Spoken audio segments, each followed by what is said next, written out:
6절로 7절까지의 말씀입니다. 한 목소리로 같이 봉독하겠습니다. 이는 한 아기가 우리에게 낳고 한 아들을 우리에게 주신 바 되었는데 그의 어깨에는 정사를 메었고 그의 이름은 기묘자라 모사라 전능하신 하나님이라 정존하시는 아버지라 평강의 왕이라 할 것임이라. 그 정사와 평강의 더함이 무궁하며 또 다윗의 왕자와 그의 나라에 군림하여 그 나라를 굳게 세우고 지금 이후로 영원히 정의와 공의로 그것을 보존하실 것이라. 만군의 여호와의 열심히 이를 이루시리라. 아멘.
오늘은 성탄절 아침입니다.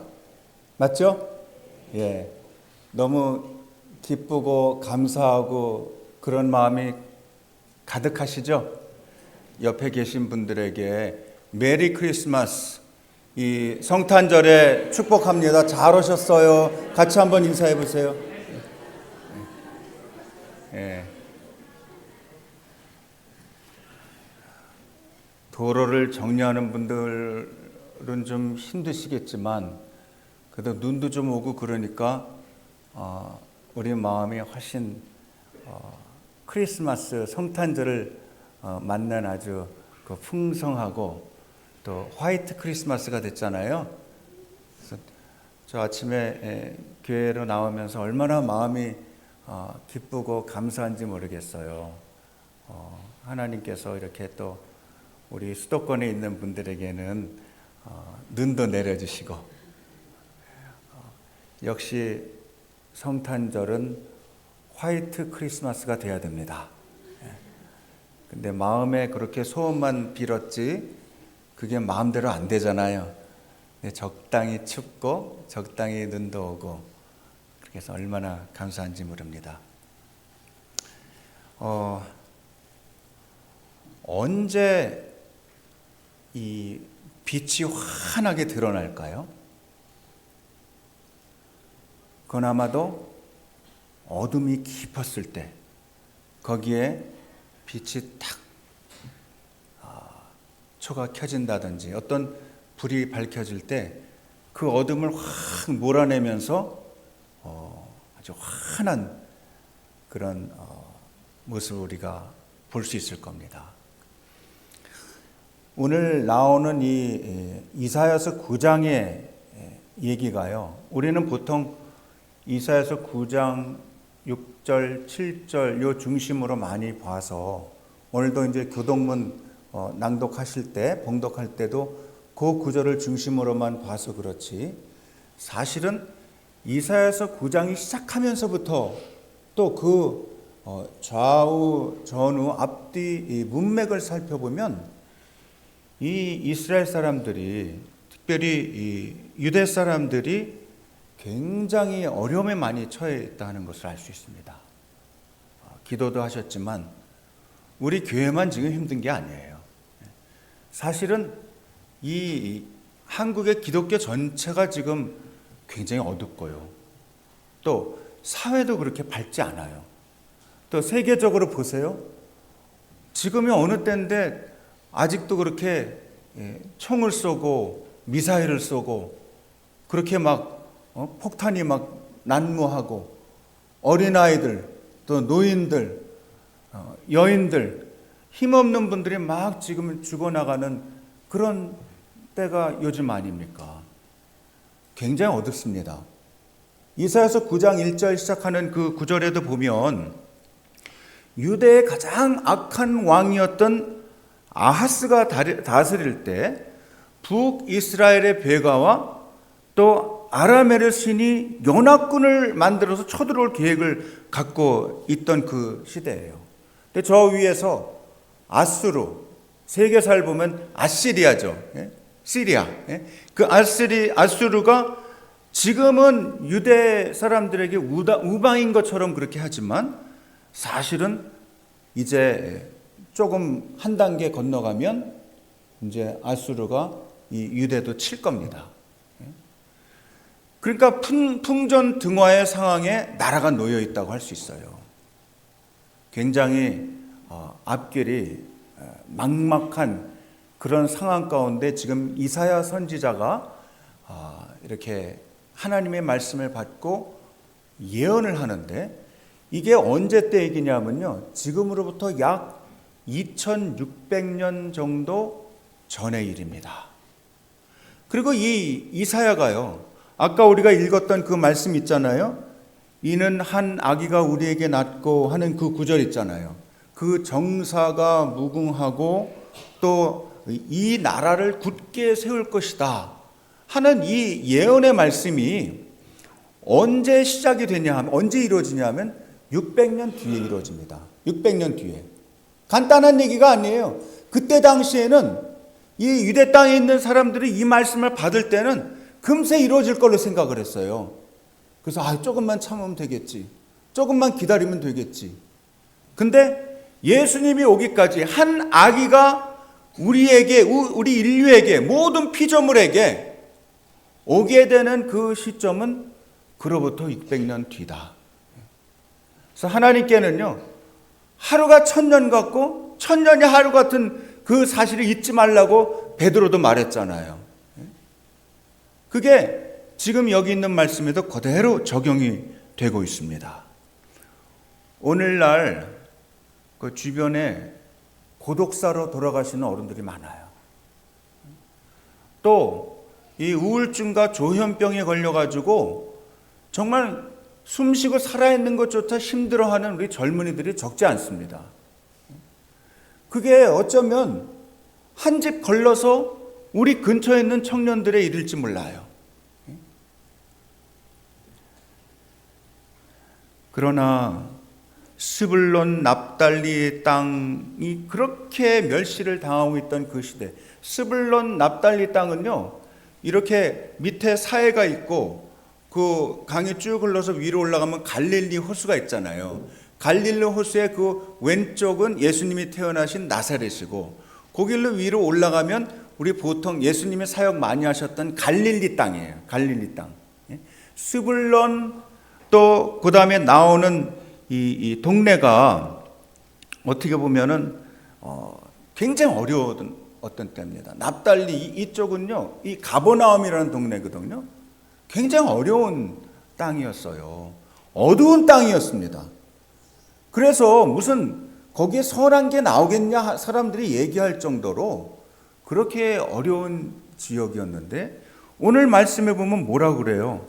여기 이 9장 이사야 9장서부터 9장 1절서부터 쭉 보면요, 바로 그 땅에 스불론 땅과 1절에 나오잖아요. 스불론 땅과 납달리 땅이 멸시를 당케 하셨더니 그 땅에 여호와의 빛이 임하는 거예요. 가장 어둡고 힘없고 멸시 천대를 당하던 그 땅에 하나님께서 한 아기가 태어나게 하셨는데, 그 한 아기가 누구예요? 예수님이에요. 근데 놀라운 구절이 오늘 6절에 보면 나와요. 한번 그 주보에 있어요. 주보의 오른쪽에 보면 나오기 때문에 큰 글씨를 써놨으니까 한번 보세요.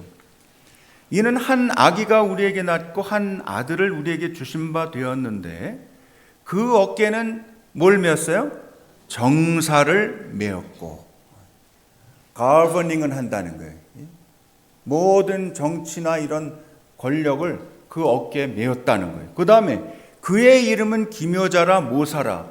요거는요, 이 한 단어로 표현하면 기묘한, 원더풀하다는 거거든요. 모사라는 거는 카운슬러예요. 원더풀 카운슬러라는 말이에요. 그 다음에 그 한 아기가, 아기에 대한 묘사인데, 그 다음에 나오는 묘사가 뭐예요? 그분이 아기인데 전능한 뭐예요? 하나님이라. 또 더 기가 막힌 표현이 뭐예요? 영존하시는 누구예요? 아버지. 아들인데 전능하신 하나님일 뿐만 아니고 영존하신 아버지라는 거예요. 여기 삼위일체의 교리가, 삼위일체라는 말은 성경 안에 나오지 않아요. 근데 왜 우리 기독교를 믿는 사람들이 다 왜 삼위일체 교리는 정통 교리라고 생각을 할까요? 이 구절 하나만 봐도 그래요. 아기인데 그분이 전능하신 하나님일 뿐만 아니고 영존하시는 아버지라는 거예요. 예전에 이제 신학 공부를 하게 되면, 신학에 대한 공부를 하면서 처음에 우리 전도사님들이 들어가면 꼭 다루는 이 삼위일체에 관한 아주 중요한 초대 교회의 아주 엄청난 논쟁이 있었어요. 그게 뭐냐면 예수님도 한때는 안 계셨던 때가 있었다. 그런 교리예요. 그게 뭐냐면 아리우스라는 사람이, 너무 어려운가요? 쉽게 할게요. 영어로 표현하면 이렇게 돼요. 영어로 요새 많이 하니까. There was a time when he was not. 거기 he는 예수님이에요. There was a time. 그런 시절이 있었다. When he was not. 예수님이 안 계시던 때가 있었다. 그 그 교리를 설파한 사람이 누구냐면 아리우스라는 사람인데요. 이 사람이 결국은 이단으로 정죄를 받습니다. 그때 당시 이단하면요, 오늘날 뭐 신천지 뭐 막 이런 거 나오지만은 요즘에는 그렇게 얘기만 하고 누가 뭐라 그러는 사람 없잖아요. 뭐 정죄를 하고 뭐 불에 태우고 그런 게 없잖아요. 옛날에 이단으로 정죄가 되면요, 바로 그 나무 위에 올라가서 밑에서 불을 붙였어요. 그렇게 아주 사느냐 죽느냐의 얘기입니다. 그러니까 예수님은요, 성자 하나님, 성자로서 거룩한 아들로서의 하나님이기도 하지만 전능하신 하나님, 또 성부와 동등한 영존하시는 아버지라는 거예요. 오늘 예수님께서 성탄절에 이 오신 아기 예수로 오신 이 하나님인 예수님을 우리가 오늘 축하하고 기뻐하고 이 날을 함께 이렇게 축복하는 겁니다. 예수님이 하나님이신 것을 여러분들의 마음에 믿어질 수 있기를 바랍니다. 예수님은 하나님이 만든 피조물이 아니에요. 그 아까 얘기한 그 아리우스라는 사람은 예수님도 하나님이 만든 피조물이라고 생각한 거예요. 그래서 존재하지 않았던 시절이 있었다는 거예요. 그러나 그렇지 않다. 예수님은 성부 하나님, 성령 하나님과 함께 태초가 있기 전에, 이 천지가 있기 전에 이미 시간이 존재하기 이전에도 계셨던 분이라는 거예요. 그리고 이 이사야가 여기에 이 말씀을 자기가 이 말을 다 이해하고 이 예언을 했다고 보지 않아요. 어떻게 사람이 이 말을 다 이해하겠어요? 논리적으로는 충돌되는 말인데, 그러나 이 말씀을 하나님의 영감을 받아서 성령의 감동으로 이 말씀을 한 거예요. 전능하신 하나님, 영존하시는 아버지, 또 뭐예요? 평강의 왕이다. 요거 한번 복습해 볼까요? 요 초 4개 왜 4개나 지금 힘든데 왜 초 4개나 켰어요? 그럴 수 있잖아요. 처음에 초는 뭐라 그랬죠? 예? 소망. 그 다음 두 번째는 예? 사랑. 세 번째는 기쁨. 네 번째 초는 뭘 상징했을까요? 어저께 말씀드렸어요? 얘기 안 할 수도 있었어요. 예. 그건 평화예요, 평화. 소망, 사랑, 기쁨, 평화. 예수님은 만왕의 왕으로 또 영존하시는 아버지와 동등된 영존하신 아버지로 평강의 왕으로 우리 곁에 오신 하나님이심을 믿으시기를 바랍니다. 그래서 가장 어두운 곳에 예수님이 빛으로 오셨기 때문에 제가 부탁을 했잖아요. 여기 트리에 너무 불이 없어요. 그랬더니 장로님들이 이 불을 갖다가 다셨네. 너무 잘했어요. 뭐 이거 보고 이쁘라고 불을 하자는 게 아니에요. 이거 화려하고 반짝여야 된다는 의미는 뭐냐 하면 예수님께서 어둠을 비추시는 빛으로 우리 가운데 오셨기 때문에 그래요. 그래서 크리스마스 트리에 이 별이 없으면 어떡하냐는 거예요. 반짝여야지. 화려해야 되는 거예요. 왜? 어두운 세상에 예수님은 빛으로 오셨기 때문에 그렇습니다. 어떤 어른이 이렇게 물었어요. 여러분들도 한번 답해 보세요. 내가 만약 집과 자동차를 몽땅 팔아 교회에 헌금하면 천당에 갈까요? 그랬더니 주일학교 아이들이 뭐라고 대답했을까요? 아니요. 그랬어요. 아니요. 그러면 교회 청소를 매일 와서 하면 천당에 갈까요? 아니요.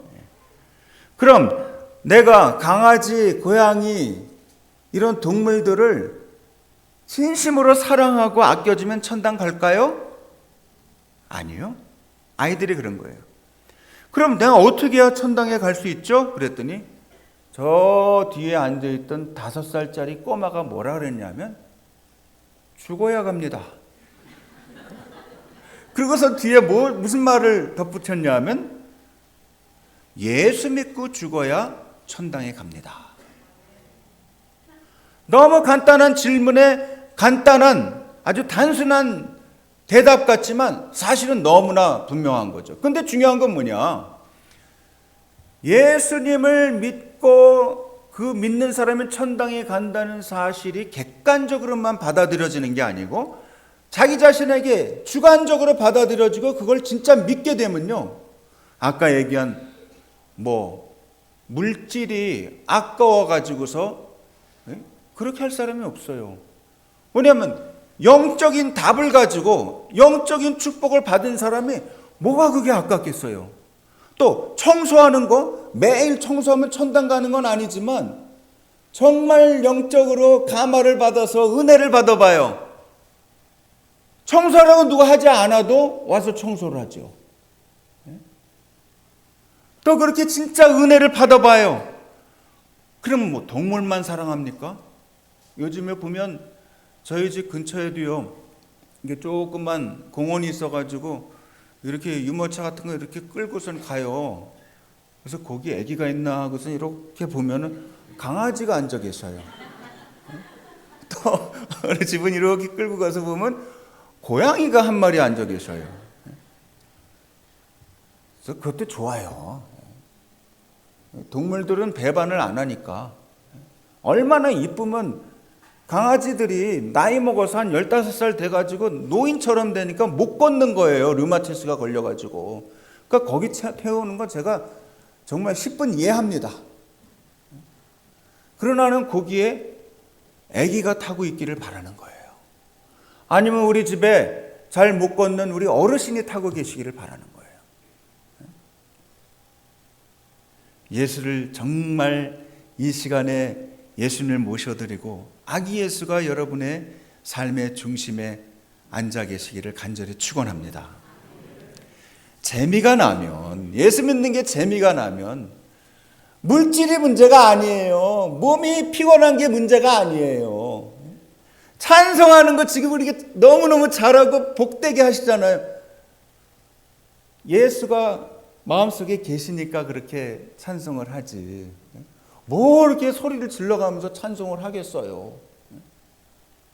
우리가 올견을 치고 피아노를 칠 때도 예수님이 우리 마음속에 계시니까 그 기쁜 마음으로 하는 거죠.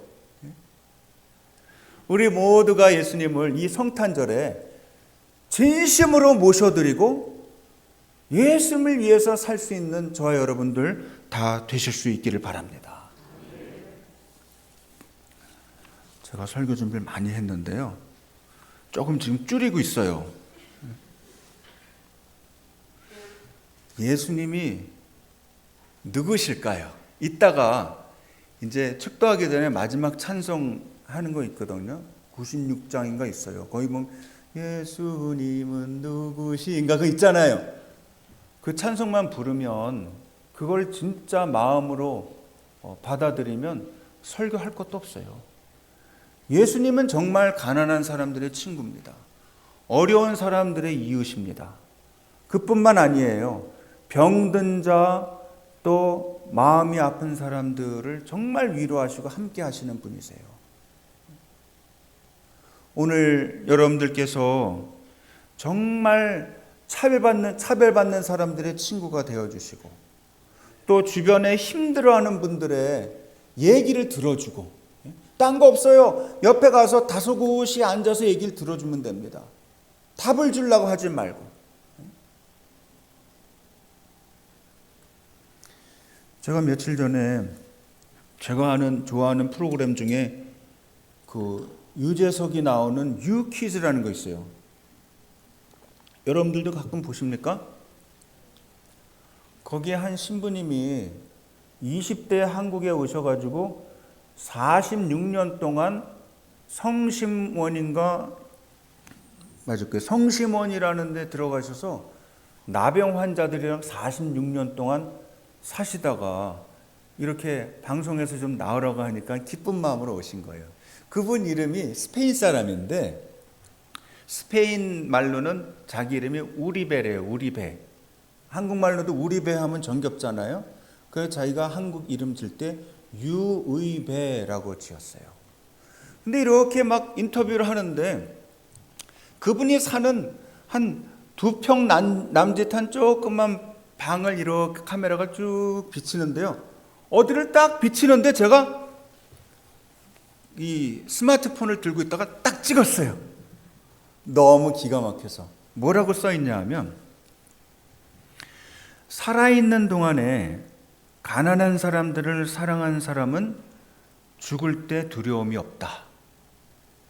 이건 뭐 성경 말씀도 아니고 누가 얘기했는지도 몰라요.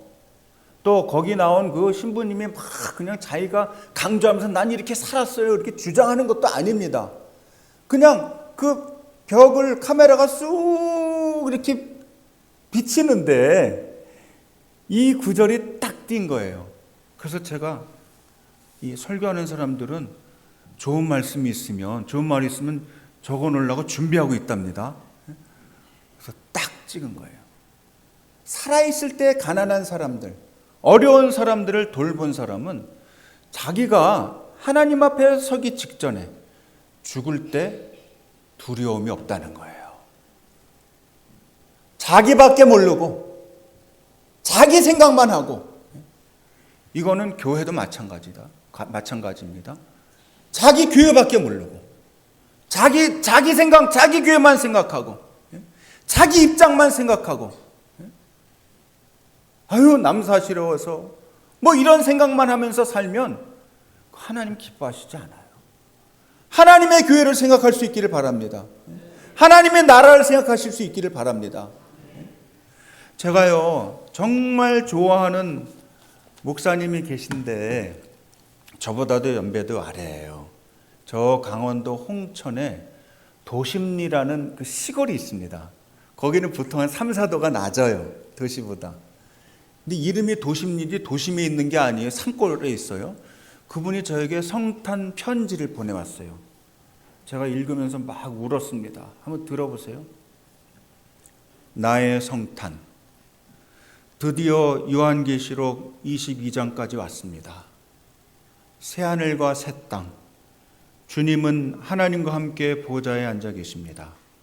수정같이 맑은 생명수 강.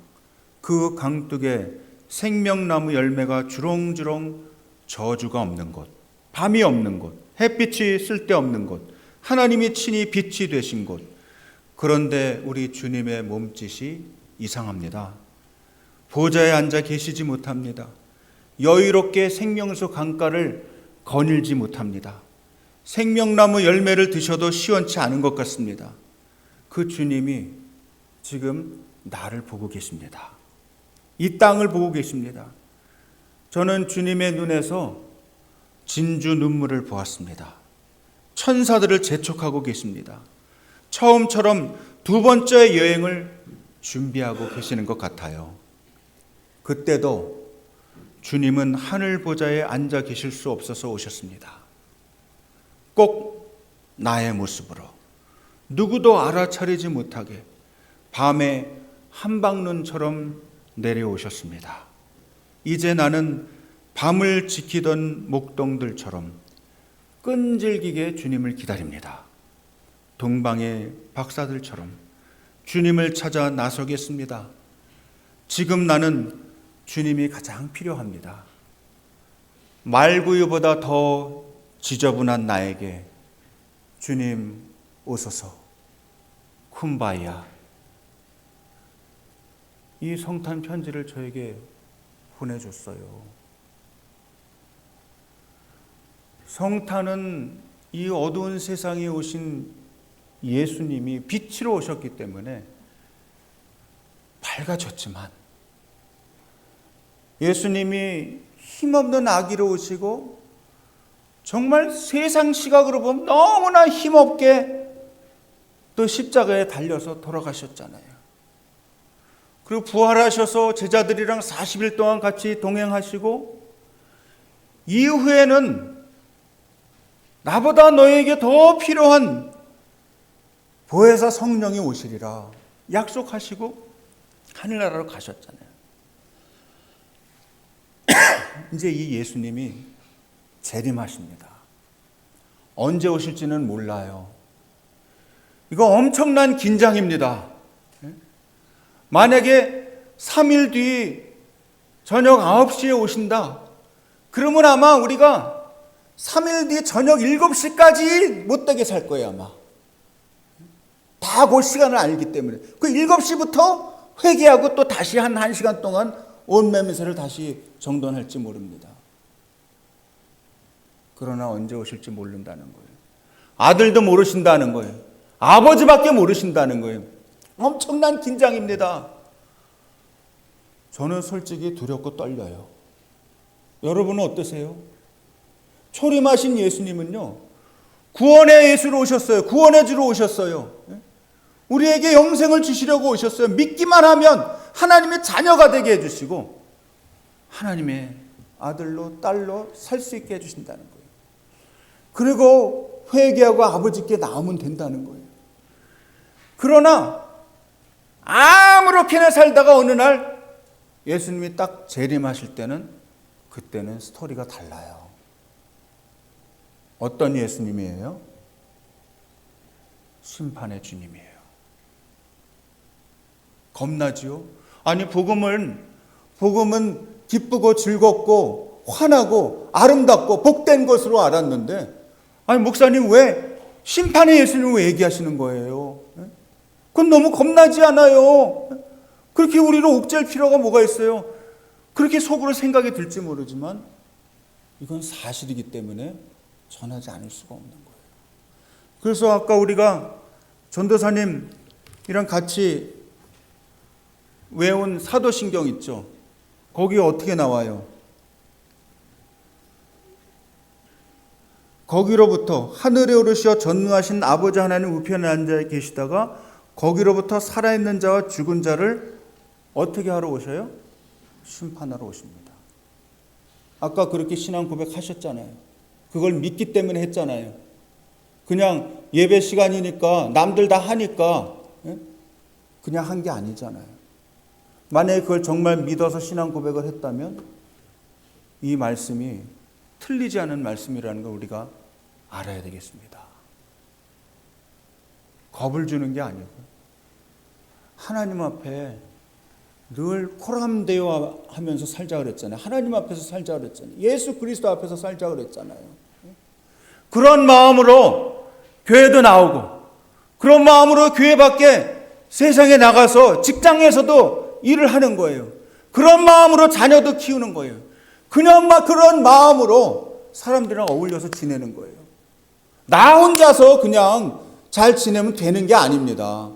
옆에 있는 분들을 그런 마음으로 하나님 앞에서 섬기고, 또 우리가 위로하고 말을 들어주고, 적어도 자기 강아지보다는 더 사랑해야 돼. 강아지만큼이라도 사랑해야 돼요. 강아지가 죽고 나서 한 4, 5년 동안 괴로워하는 성도들 많이 봤어요. 카카오톡에도 프로필에도 강아지가 올라가 있어요. 그러면서 우리 나중에 천국에서 만나자. 예수 잘 믿는 분인데 그 말 써놨어요. 저도 믿어요. 천국에 가면 우리 사랑하는 강아지가 그 베드로 옆에서 천국문에서 기다리고 있을 거예요. 헤헤헤 하면서. 그러나 중요한 건 우리 자신, 우리 성도들 아니겠어요? 정말 하나님이 기뻐하시는 그런 사람으로 이 성탄절의 메시지를 받으시는 여러분들 되실 수 있기를 바랍니다. 누구도 알아채리지 못하게 한방눈처럼 소복히 오는데 예수님이 그렇게 오실 거라는 거예요. 예상하지 못한 때에 그렇게 오실 텐데 우리는 준비가 됐습니까? 우리는 그런 마음가짐으로 지금 성탄절을 보내고 있습니까? 기도하겠습니다. 하나님 감사드립니다. 우리 가운데 아기 예수로 찾아오신 하나님, 우리 마음에 모셔드립니다. 우리 마음에 왕자를, 중심의 의자를 주님께 드립니다. 저희의 주인이 되어주시고 저희의 삶 전체를 주관하여 주옵소서. 예수님의 이름으로 기도드립니다. 아멘.